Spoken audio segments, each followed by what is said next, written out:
Oi pessoal, agora que você tem uma boa noção do que é integração indefinida, a gente vai falar das regras de integração, as primeiras regras. E a ideia é você levantar aqueles conceitos que você já viu na introdução, quando a gente falou que a integração, você está procurando uma função que tem taxa de variação conhecida, em outras palavras, você está procurando uma antiderivada da função. E a gente verificou que basicamente a gente quer encontrar uma função que derivando daquela expressão que você já conhece. E se isso é inverter, desse modo, pensando, né? Isso é inverter a derivada, a operação derivada, é isso que a gente vai fazer. A gente vai pegar as regras que a gente já conhece e tentar descobrir quais são as expressões, pelo menos nos casos mais simples, né? Então, a primeira regra, por exemplo, é uma regra bem simples. Porque note, a pergunta, quando eu integro, e vale a pena, por mais que seja simples, você vê como eu pergunto as coisas. Porque ó, a pergunta é, sendo k uma constante, qual é a função que tem taxa de variação constante? E você deve saber que é a reta, né? É o caso linear.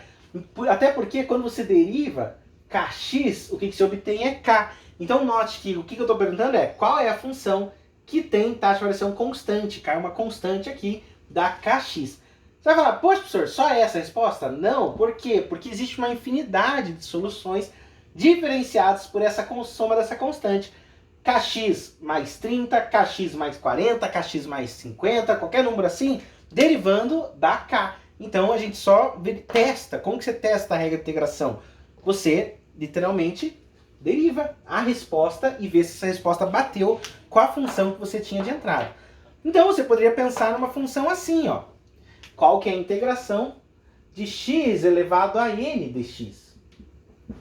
Essa é uma expressão que aparece muito, porque lembra quando a gente fez derivada, a construção que a gente quer é construir as funções mais comuns, que são as funções polinomiais, as funções exponenciais, seno, cosseno, tangente e assim por diante. São as funções que a gente mais usa.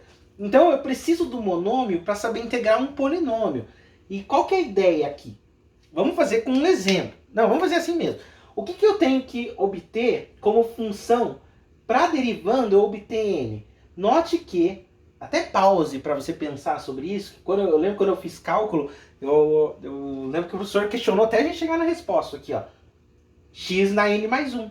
Quando eu faço x na n mais 1 e derivo, cai o n mais 1, fica n mais 1 vezes x elevado a n mais 1 menos 1. Professor, não entendi o que você está falando. Porque, olha, quando eu derivo x, quando eu estou integrando x ao cubo dx, o resultado tem que ser x à quarta e alguma coisa. Ó. Por quê? Porque quando eu derivo em relação a x, x à quarta, o que eu obtenho? É 4x ao cubo. Você vai falar, chegou numa resposta? Não chegou. Por quê? Porque eu tenho que dividir esse negócio todo por 4, para assim chegar em x ao cubo.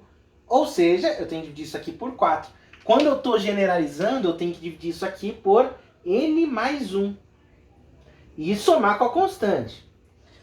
Faz a prova real, deriva isso aqui, ó, vai dar n mais 1 sobre n mais 1, corta, n mais 1 menos 1 dá n, x elevado a n, constante a derivada dá zero, porque ela está somando e não multiplicando, e aí você chegou nessa expressão.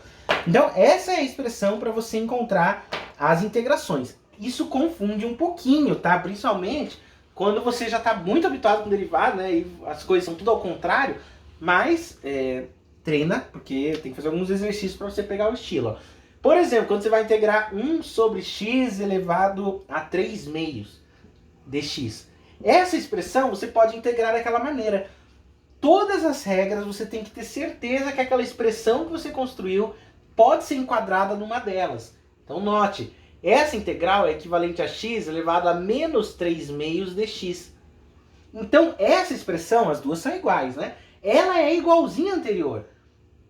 E você consegue identificar que o n dela é menos 3 meios. Qual que é o resultado? X elevado a menos 3 meios mais 1, dividido por menos 3 meios mais 1, mais constante. Claro que um pouco de álgebra pode te ajudar a não ficar com uma coisa tão horrorosa, né? E, bem, menos 3 meios mais 1 dá menos meio. No denominador vai dar menos meio também, então vai dar menos 2x mais constante. Se você quiser elaborar a resposta, você está muito afim de... Quer chegar numa resposta, está no gabarito, talvez apareça assim, né? Mas o importante é que, para você usar uma regra de integração, o que você tem que fazer é adequar a função, nesse primeiro momento, à expressão que você tem. Se ficar exatamente adequado do jeito que está lá, resolve o problema, aplica a regra direto. Se não ficar igual, aparecer um y aqui, qualquer coisa diferente, cuidado, que você não pode fazer desse jeito. Então tem muito disso, ó. O teu sucesso, quando a gente aprende cálculo diferencial, integral, é você saber respeitar as regras, sabe? Quando ela aparece, você usa exatamente como ela tá. Se ela tiver muito diferente, toma cuidado, que às vezes você não pode usar a regra, né? Você vai falar, professor, então se não fosse x, fosse y, não poderia usar a regra? Toma cuidado, que também não seja tão bobo, né? Aqui o x é uma variável, poderia ser y, desde que o diferencial fosse em função de y, tá? Não tem problema nenhum, e a resposta seria toda aí em função de y. O importante é, você não pode ter x aqui, y aqui, t aqui, uma mistureba, você pode ter t e t, e aí você vê se está no formato. Você também tem que ter x elevado a n constante. Não pode ter n mais uma variável, n mais x, aí não pode usar essa expressão, senão você faria uma salada aí, tá? Então toma cuidado. Você pode usar essa regra, desde que aqui seja um monômio, aqui tem o mesmo variável de integração, e aqui esse n seja um número inteiro, tá? Vamos para as próximas regras. É um pouco de prática, tá? Mas é mais fácil do que parece, tá? Eu estou sendo mais rigoroso nisso. Se você tiver uma constante multiplicando uma função qualquer, você pode tirar essa constante para fora da integração, integrar só a função e depois multiplicar pela constante. Então, note que, por exemplo, se você tiver que integrar 2x dx, 2x não está na regra. O que tem é x. Eu vou pôr até 2x ao cubo aqui para não confundir. Ó. 2x ao cubo não está na regra. Tem x elevado a alguma coisa multiplicando nada. Ó. Mas a terceira regra diz, se eu tiver uma constante, olha a ênfase, meu, constante multiplicando, eu posso tirar a constante para fora da integral e continuar integrando. Agora essa expressão x ao cubo, ela sim está naquela segunda regra. Isso aqui vai ficar 2 vezes x elevado ao cubo, n mais 1, 4, sobre 4 mais constante. Não esquece da constante. Provavelmente eu vou esquecer a constante várias vezes, porque aqui falando a gente acaba se confundindo. Mas aí você vai encontrando o resultado. Professor, não tenho certeza se a resposta está certa. Deriva, faz a prova real.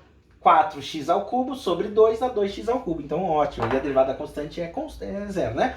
Ótimo. Então note que a construção, agora eu já posso derivar polinômios inteiros, né? Quer dizer, quase, né? A construção ela é feita bem assim, né? Falei que quase posso derivar de polinômios inteiros porque você tem que... O polinômio é uma soma de monômios, né? Então, seria interessante se eu tivesse algo que me garante essa expressão aqui, ó. Que é a integral de uma função f de x mais, ou até menos, uma função g de x em relação à variável x, isso é igual à integral de f de x dx à integral de g de x dx. Então note que você pode separar uma expressão que tenha duas integrações. Se você tiver uma soma, você pode separar. Eu não estou fazendo aqui as demonstrações, porque se você quiser ser mais rigoroso, você pode demonstrar todas essas operações. Mas eu não estou fazendo, a demonstração basicamente é só você mostrar que cada uma delas dá uma antiderivada, e aí você usa as propriedades, mas aqui não é um curso de análise nem nada do tipo. Eu só estou mostrando para você qual que é a ideia do negócio, tá? Então imagine, vamos ver, se eu tenho que integrar, vou colocar como exemplo aqui, imagine que eu tenho que integrar 3x à sexta, deixa eu pôr igualzinho aqui, mais 4x elevado a 3 meios, aí é isso aí, dx. Imagine que eu tenho que integrar essa expressão toda, ó. Você vai falar, professor, que regra que eu tenho que usar? Claro que com prática, assim como você fez com derivada, você pode sair usando a regra meio direto, tá? Mas note que eu tenho uma soma de funções. Eu posso separar isso pela regra 4 em duas. Na integral de 3x à sexta dx, não esquece o dx, ó, mais a integral de 4x elevado a 3 meios dx. Eu posso separar isso em duas. Agora, note que cada uma delas tem uma constante multiplicando. Eu posso tirar a constante para fora da integral. Fica 3 vezes a integral de x à sexta dx, mais 4 vezes a integral de x elevado a 3 meios dx. Então eu separei isso aqui em duas. Agora essas duas novas integrais, cada uma delas, elas podem ser usadas por aquela regra, ó. 3 vezes 6x, 6 mais 1 sobre 6 mais 1, mais 4 vezes x elevado a 3 meios mais 1, dividido por 3 meios mais 1, mais constante. Você vai falar, professor, não tem uma constante aqui e outra lá? É uma constante só, porque aqui sai uma constante, aqui sai outra. Mais constante dá constante. Você nem sabe que constante que é mesmo. Então você coloca uma constante só. Quer colocar as duas? Põe as duas, não tem problema nenhum, mas não é apto fazer isso não, tá? Coloca a resposta certinha aqui, ó.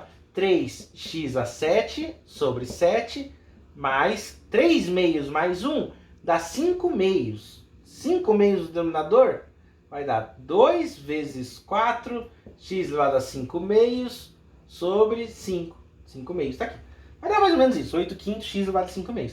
Não, essa que é a expressão que a gente tem para encontrar as derivadas, as integrais, tá? Outras regras que a gente tem dizem respeito à função exponencial e à função e às funções seno e cosseno e logaritmo, né?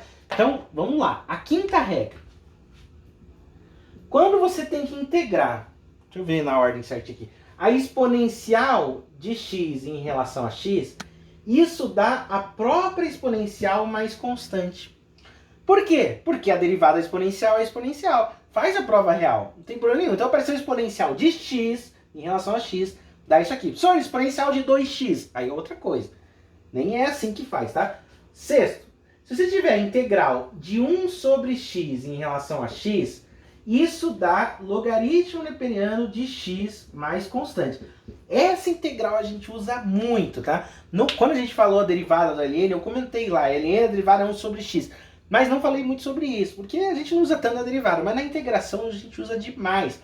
Quando você tem 1 sobre x, isso aqui dá ln de x. Mais uma característica, ó.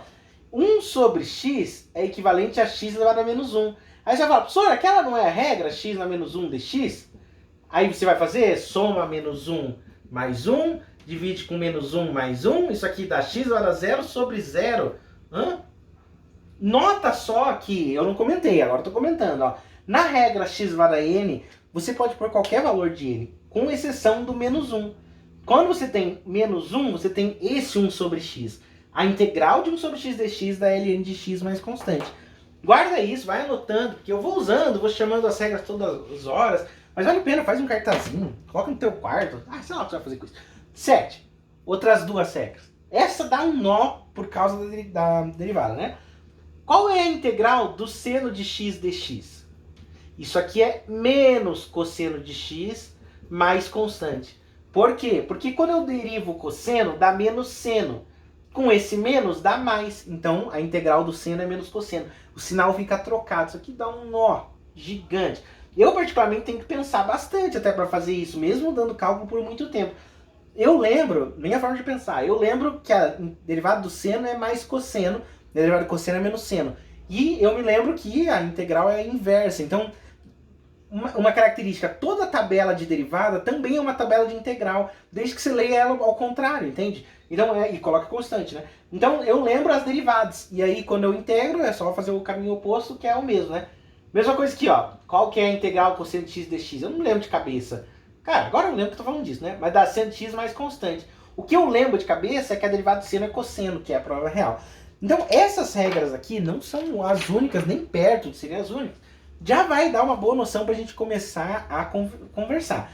No vídeo seguinte, eu vou falar como que a gente determina essa constante, que tipo de critério eu tenho que ter para determinar esse tipo de constante, para começar a falar um pouquinho, só a introdução, sobre o que é uma equação diferencial. Claro que o meu objetivo aqui no cálculo diferencial integral não é falar sobre equações diferenciais. Quem sabe um dia eu gravo um vídeo sobre isso, mas eu preciso desse conceito agora para a gente poder seguir em frente. Então,